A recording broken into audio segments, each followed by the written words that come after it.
Hello friends, आप सबको मेरा नमस्कार। मैं सस्मिता आप सबको मेरे चैनल माइंड स्पार्कल स्टोरी में स्वागत करती हूँ।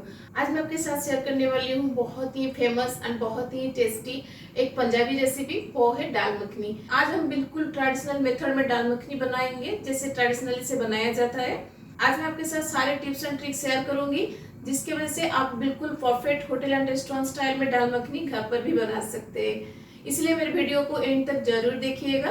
अगर आपको मेरी वीडियो अच्छी लगेगी तो प्लीज एक लाइक कर लीजिएगा। आपका एक लाइक मुझे बहुत ही इंस्पायर करेगा, जिसकी वजह से मैं आपके लिए ऐसे ही ऑथेंटिक एंड ट्रेडिशनल रेसिपीज लेकर आ सकती हूँ। ऐसे ही ऑथेंटिक एंड ट्रेडिशनल रेसिपीज के लिए मेरे चैनल को सब्सक्राइब करना मत भूलिएगा। तो चलिए फिर बनाते हैं बहुत ही फेमस एंड बहुत ही टेस्टी दाल मखनी। दाल मखनी बनाने के लिए पहले हम दाल को भिगा देंगे। तो दाल मखनी जो बनती है वो उड़द दाल से बनती है। जो होल उड़द दाल आता है ना, ऐसे छिलके के साथ, ये वाला उड़द दाल से ही दाल मखनी बनती है। जब भी आप ये उड़द दाल लेते हैं दाल मखनी बनाने के लिए, हमेशा अच्छी क्वालिटी का उड़द दाल लीजिएगा, जिसकी वजह से दाल मखनी बहुत ही टेस्टी बनता है। तो मैंने यहाँ पे 1 कप उड़द दाल लिया है और उड़द दाल के साथ हम इसमें डालेंगे राजमा। 1 कप उड़द दाल के लिए मैंने यहाँ पे 1/4 कप ऑफ राजमा लिया है। राजमा आप कोई भी वेराइटी का ले सकते हैं। मैंने ये वेराइटी लिया है क्योंकि इसमें ज़्यादा स्टार्च रहता है, जिसकी वजह से आपका दाल मखनी बहुत ही अच्छा लगता है। आपको जो भी राजमा मिलता है उस राजमा से आप बना सकते हैं। और इन दोनों के साथ हम इसमें डालेंगे 2 टेबलस्पून चना दाल। इन सबको अब हम अच्छे से रगड़ के धोएंगे, ताकि उड़द दाल से जो ब्लैक कलर निकलता है ना, जब तक वो ब्लैक कलर जाके सफ़ेद पानी नहीं आ जाता है तब तक इसको रगड़ के धोइएगा। तो देखिए मैंने इसको 1-2 बार बस धोया है, अभी भी इसमें काला काला पानी आ रहा है। तो इसको ना आप इस तरह से दोनों हाथ में लीजिएगा और इसको ऐसे रगड़ के धोइएगा।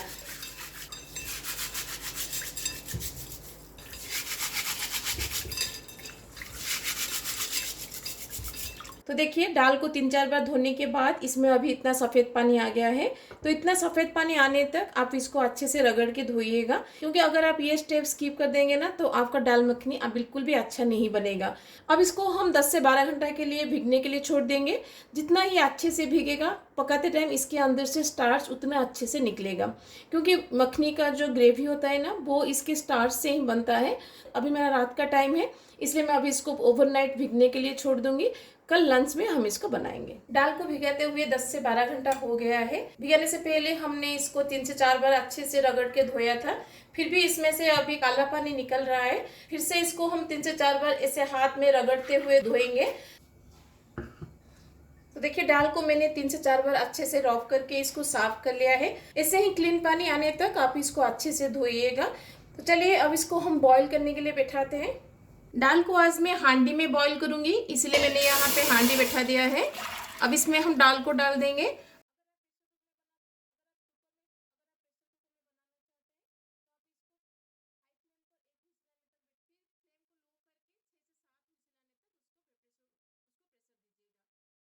जितना लेवल तक आपका दाल प्रेशर कुकर में या फिर हांडी में होता है, उससे 1 इंच ऊपर तक पानी डालिएगा।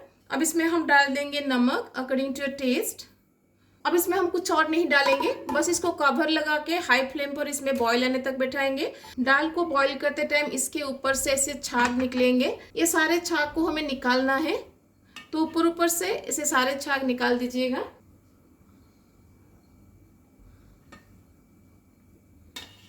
तो देखिए मैंने सारा छाग ऊपर से निकाल दिया है। अब इसमें बॉईल भी आ गया है। अब इसको हम कवर लगा देंगे और गैस के फ्लेम को लो कर देंगे, और लो फ्लेम पर हम इसको 1 से 1.5 घंटा के लिए बैठाएंगे। ट्रेडिशनल जो दाल मखनी बनती है वो हांडी में बनती है और इसको धीमी आंच में पकाया जाता है। तो इसका जो ओरिजिनल टेस्ट होता है ना, वो तभी आता है जब दाल से सारा स्टार्च रिलीज हो जाता है। दाल से सारा स्टार्च निकालने के लिए दाल को धीमी आंच में स्लोली स्लोली पकाया जाता है। जिस दिन आप दाल मखनी बनाने के लिए प्लान करते हैं ना, तो ओवरनाइट दाल को सोक कर लीजिएगा और सुबह होते ही इसको हांडी में बैठा दीजिएगा। हांडी में ऐसे पानी और नमक डाल के बॉईल होने के लिए बैठा दीजिएगा। जब तक आप घर का सारा काम खत्म करके आएंगे ना, दाल ऑलरेडी पक जाएगा। इससे आपका टाइम भी बच जाएगा और दाल मखनी का वो ऑथेंटिक एंड ट्रेडिशनल जो फ्लेवर होता है वो आपको मिल जाएगा। अगर आप प्रेशर कुकर में बना रहे हैं, हाई फ्लेम पर 1 से 2 व्हिसल आने तक बैठाइएगा, फिर फ्लेम को लो करके उसमें 5 से 6 व्हिसल आने तक बैठाइएगा। दाल को हांडी में पकाते हुए 1 घंटा हो गया है। अब देख सकते हैं दाल हमारा लगभग हो गया है। अब इसे हमें और आधा घंटा बैठाना है, क्योंकि दाल आप देख सकते हैं, मैं आपको पास से दिखाती हूँ, दाल हमारा बॉईल तो हो गया है, अभी देखिए दाल बॉईल हो गया है, लेकिन इससे 100% स्टार्च अभी भी रिलीज नहीं हुआ है। तो आप सोचते होंगे कि कैसे पता चलेगा कि इसमें से स्टार्च रिलीज हो गया है। आपको इस ग्रेवी से पता चल जाएगा। ये जो ग्रेवी आप देख रहे हैं ना, ये अभी थोड़ा सा पतला लग रहा है। जब दाल से कंप्लीटली स्टार्च रिलीज हो जाएगा ना, ये ग्रेवी आपको ठीक लगेगा। तो उतना स्टेज तक हमें इसे पकाना है। तो अब इसको कवर लगा के मैं और आधा घंटा के लिए बैठा दूंगी। बीच बीच में दाल को चेक करते रहिएगा। अगर दाल में पानी थोड़ा कम हो गया होगा तो उसमें ठंडा पानी मत डालिएगा, उसमें थोड़ा सा गर्म पानी डालिएगा, नहीं तो प्रोसेस स्लो हो जाएगा और आपको टाइम ज़्यादा लगेगा। इसलिए गर्म पानी थोड़ा सा रेडी रखिएगा साइड में, जब भी ज़रूरत पड़ेगी उसको थोड़ा सा डाल दीजिएगा। जब आपको ये ग्रेवी थोड़ा सा ठीक लगना शुरू होगा ना, इसका मतलब है इसमें से स्टार्च रिलीज होना स्टार्ट हो गया है। उस टाइम के बाद दाल को ऐसे चलाते रहिएगा, नहीं तो दाल नीचे से लग जाएगा। दाल को पकाते हुए 1.5 आवर हो गया है और दाल से सारा स्टार्च निकालने के लिए हम इसे पोटैटो मैशर यूज़ करेंगे। अगर आपके पास इस तरह का पोटैटो मैशर नहीं है तो आप इस तरह का एक फ्लैट स्पून लीजिएगा, जिससे आप इस तरह से दाल को मैश कर सकते हैं। लेकिन आज मैं पोटैटो मैशर से मैश करूँगी। तो गैस के फ्लेम को यहाँ पे लो रखिएगा और पोटैटो मैशर से दाल को इस तरह से मैश करते जाइएगा। 3 से 4 मिनट के लिए इस दाल को इस तरह से मैश करिएगा, जब तक दाल में से सारा स्टार्च नहीं निकल जाता है और आपका दाल थोड़ा सा ठीक नहीं हो जाता। दाल को मैश करते हुए 3 से 4 मिनट हो गया है। तो आप देख सकते हैं मैश करने से पहले दाल का टेक्सचर किस तरह से था और अभी मैश करने के बाद इसका टेक्सचर कितना बदल गया है। तो इतना टेक्सचर आने तक दाल को मैश करिएगा। मैं आपको दाल का कंसिस्टेंसी अभी दिखाती हूँ, देखिए। तो यही परफेक्ट कंसिस्टेंसी है दाल मखनी के लिए। तो इसको हम गैस के दूसरे साइड में बैठा देंगे। तो चलिए इसके लिए हम तड़का को रेडी करते हैं। तो होटल एंड रेस्टोरेंट वगैरह में दाल मखनी को बटर से तड़का लगाया जाता है। अगर आप बटर स्किप करना चाहते हैं तो तेल से भी इसको तड़का लगा सकते हैं। बटर को हमें जलाना नहीं है, अगर बटर जल जाएगा तो तड़का का फ्लेवर भी अच्छा नहीं लगेगा। अब इसमें हम डाल देंगे अदरक लहसुन का पेस्ट। तो दाल मखनी में प्याज का यूज़ नहीं होता है। अगर आप प्याज डालना चाहते हैं तो पहले प्याज को थोड़ा सा बटर में फ्राई कर लीजिएगा, फिर उसके बाद अदरक लहसुन का पेस्ट डालिएगा। अदरक लहसुन का पेस्ट को हम 4 से 5 मिनट के लिए कुक करेंगे ताकि इसका जो रॉ स्मेल है वो चला जाए। दाल मखनी जो होता है ना, ट्रेडिशनली वो बटर से ही बनता है। बटर का अमाउंट आप अपने पसंद के हिसाब से कम ज़्यादा कर सकते हैं, लेकिन थोड़ा सा हाई साइड में बटर यूज़ होता है दाल मखनी में। अगर आपको बटर स्किप करना है तो आप बटर स्किप करके इसमें घी भी यूज़ कर सकते हैं। एक्चुअली दाल मखनी में मखनी का मतलब बटर नहीं है, मखनी का मतलब दाल के अंदर से जो स्टार्च निकलता है ना, जो ग्रेवी को थोड़ा सा मक्खन जैसे बनाता है, उससे मखनी कहा जाता है। लेकिन बटर इसलिए यूज़ किया जाता है क्योंकि दाल मखनी में बटर का फ्लेवर बहुत ही अच्छा लगता है, इसीलिए बटर यूज़ होता है। अब हम अदरक लहसुन को 4 से 5 मिनट के लिए कुक करेंगे ताकि इसका जो रॉ स्मेल है वो चला जाए। अदरक लहसुन को पकाते हुए 4 से 5 मिनट हो गया है। आप देख सकते हैं अदरक लहसुन और बटर दोनों सेपरेट हो गया है। इसका मतलब है अदरक लहसुन हमारा कुक हो गया है। अब इसमें हम डाल देंगे कश्मीरी रेड चिली पाउडर। अगर आपको तीखा चाहिए तो तीखा वाला रेड चिली पाउडर यूज़ करिएगा, लेकिन मुझे थोड़ा कम तीखा चाहिए इसलिए मैं Kashmiri red chili powder use कर रही हूँ। और 2 टेबलस्पून मैंने यहाँ पे यूज़ किया है ताकि दाल मखनी को एक अच्छा सा कलर मिले।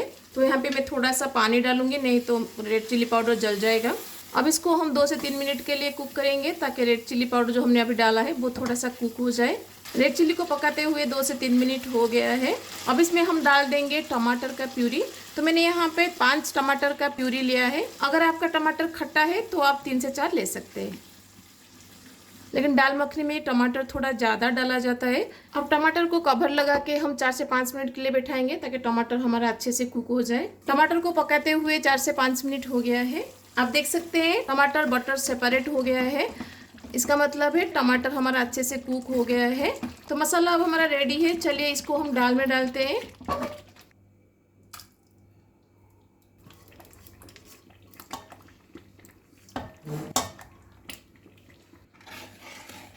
दोनों को हम अच्छे से मिक्स कर देंगे। तड़का डालने के बाद दाल मखनी का कलर कितना चेंज हो गया है।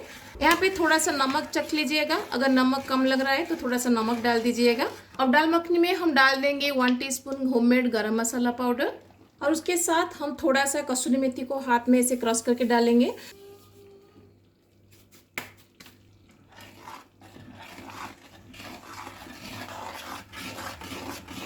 तो अब इसमें हम डाल देंगे 1 टीस्पून बटर। ये ऑप्शनल है, आप चाहे तो डालिएगा, नहीं तो स्किप कर सकते हैं। लेकिन एंड में थोड़ा सा बटर डालने से दाल मखनी का टेस्ट और भी ज़्यादा एनहांस होता है।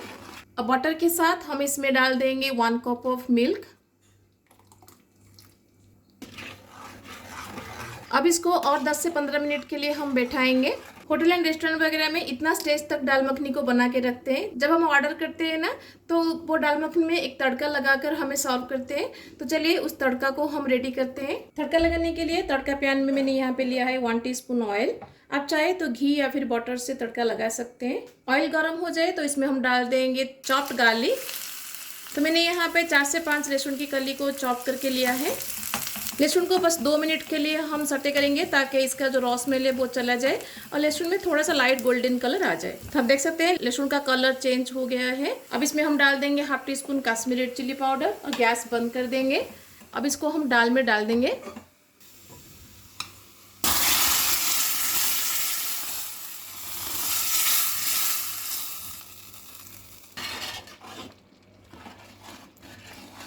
अब एंड में हम इसमें डाल देंगे फ्रेश क्रीम।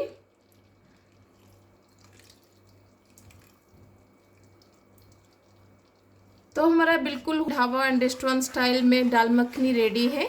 चलिए अब हम प्लेटिंग करते हैं।